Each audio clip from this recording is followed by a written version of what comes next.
dostum, canavar dostum, yaman dərindi yaralar dostum. Sevgidə bəxtim gətirmir mənim, çox çəkib başım bəlalar dostum.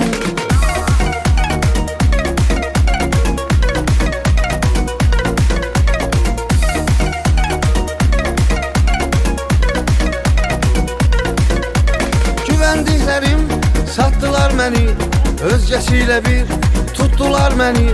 Yenə tək qaldım, atdılar məni, düşdü gözümdən buralar dostum.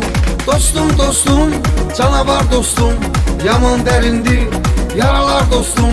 Sevgidə bəxtim gətirmir mənim, çox çəkib başım bəlalar dostum.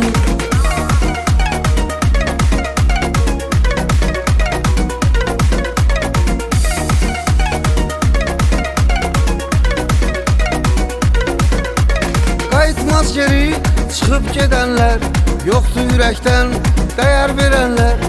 Dedilər sevmə, çünki sevənlər peşman olarmış soralar dostum. Dostum, dostum, canavar dostum, yaman dərindi yaralar dostum. Sevgidə bəxtim gətirmir mənim, çox çəkib başım bəlalar dostum.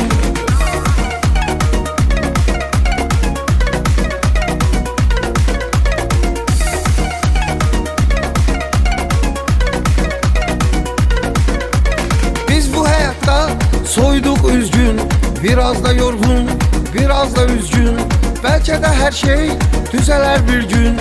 Biraz sabır et, hele var dostum.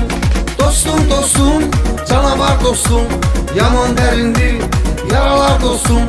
Sevgidə bəxtim gətirmir mənim, çox çəkib başım bəlalar dostum.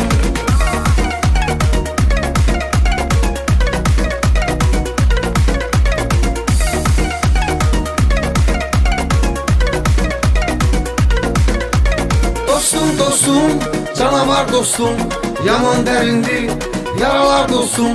Sevgidə bəxtim gətirmir mənim, çox çəkib başım bəlalar dostum.